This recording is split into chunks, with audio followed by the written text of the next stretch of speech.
वंदे पुरुषोत्तमम। सृष्टि की अवज्ञा कौन करता है? यहां पर मैं चलार साथी के वाणी संख्या 127 सृष्टि की अवज्ञा में आत्मबंधना। तो सृष्टि की अवज्ञा कौन करता है, इस बात और कैसे ये सृष्टि की अवज्ञा होती है, करने वाला जान पाता है नहीं जान पाता है, और ये अवज्ञा क्या करने से होता है, और इस अवज्ञा को हम दूर करके अपने जीवन को सुंदर बना सकते हैं। यदि इस अवज्ञा को वशीभूत हो जाएं तो हम अपने को हीनमन्ना बना लेते हैं। अब इस बात को समझने के लिए कोशिश करेंगे आत्मा को समझना। आत्मा बात तो बड़ा कठिन है। मेरा जैसे मूर्ख आत्मा को समझना असंभव सा है, और आत्मा को समझ जाने पर और कोई चीज बाकी नहीं रहता है। तो मुझे लगता है जिस बात को मैं कहने जा रहा हूं उसमें जितना मैं समझ पाया हूं उतनी बातें रखने का प्रयास कर रहा हूं। तो ये आत्मा की जो व्याख्या है, सतता या निरंतरता के साथ एक जीव या सृष्टि के कोई भी प्राणी कहिए, वस्तु कहिए, वो जो अपने अस्तित्व में है, सतता निरंतर एक अस्तित्व उनके अंदर विद्यमान है, और उस सतता उस अस्तित्व की विद्यमानता के कारण वहां पे जो एक समवेग है, वही समवेग ही सिद्ध करती हैं कि ये आत्मा है। बात यहां पर यह भी स्पष्ट करते हुए चलूं, आत्मा तो ना कहीं प्रवेश करता है, ना तो आत्मा कहीं निकलता है, ना कहीं आत्मा प्रवेश करता है।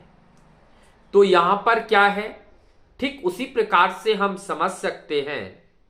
पानी एक बर्तन में रखा है, रात के चंद्रमा का दिन, उस पानी के अंदर हम चंद्रमा के परछाई को देख पाते हैं, और चंद्रमा के परछाई को देखकर कभी कभी अज्ञानतावश हम वहीं पर उस चंद्रमा को सत्य मान लेते हैं। ठीक इसी प्रकार से सृष्टि जगत में जो वस्तु है, इसके अंदर एक अस्तित्व है, एक निरंतरता है, एक संवेग है। ये जब तक रहती हैं तब तक वह अस्तित्व में रहता है, और उसको दूसरे भाषा में हम कह सकते हैं वो जीवंत है या जीवंत है। और ये जीवंत की स्थिति को रहना, ये है आत्मा। इसको आत्मा की उपाधि दी जाती है। अर्थात जब तक उस पानी के अंदर हम चंद्रमा को देख पा रहे हैं, तब तक तो हम कहते हैं कि ये चंद्रमा है। वहां पे भी सत्य मान लिया, और एक सत्य मान लेते हैं जो झूठ है, कि चंद्रमा जब नहीं दिखता है हम समझते हैं कि चंद्रमा आप नहीं है। ऐसा नहीं है, वो निरंतर अविरल, वो जो आत्मा की बात कर रहे हैं वो सब कुछ है। लेकिन आज की जो बात है, ये सत्ता के अस्तित्व या विद्यमानता, या सत्ता की जो निरंतरता, जो एक गति है, जो अविराम गति से आदि काल से ये चलते चला आ रहा है। तो यहां पे सृष्टि की अवज्ञा एक मनुष्य के द्वारा, साधारणतः मनुष्य के द्वारा ही की जाती हैं, क्योंकि सक्रिय रूप से या सचेतन भाव से अगर किसी दूसरे की इच्छा, दूसरे की स्थिति को जान करके जो सेवा देने की क्षमता रखते हैं, उनमें मानव होते हैं। तो ये मनुष्य के अंदर ये क्षमता सबसे ज्यादा होती है।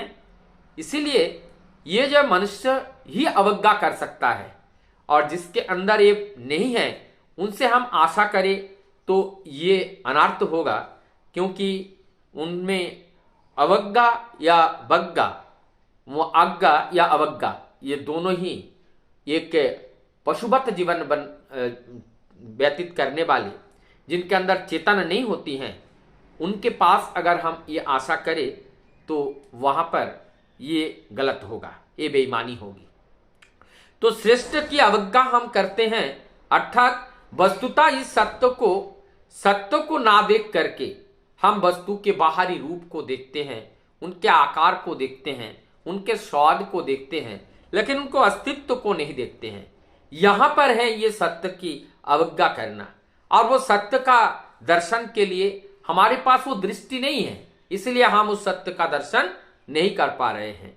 अगर कोई व्यक्ति हमारे सामने आते हैं तो हम जानते हैं रक्त मांस संकलित देह धारण करके, वो चाहे कोई मनु हो, चाहे श्याम हो, कोई भी नाम से उनको पुकारा जाए, वो अगर आता है तो मैं केवल उनके रक्त मांस का शरीर को ना देख करके, चाहे वो श्याम हो, चाहे राम हो, चाहे कोई भी हो, सबके अंदर हमारा प्रभु है।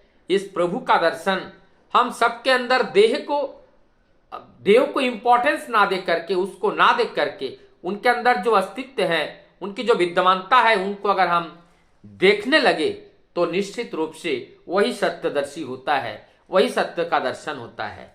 लेकिन हम वो ना देख करके बाहरी आडंबर को हम देख लेते हैं, घर द्वार को देख लेते हैं, हमारी आत्मअंभीरता को देख लेते हैं, स्वार्थ प्रतिष्ठा के लिए हमको हम देख लेते हैं।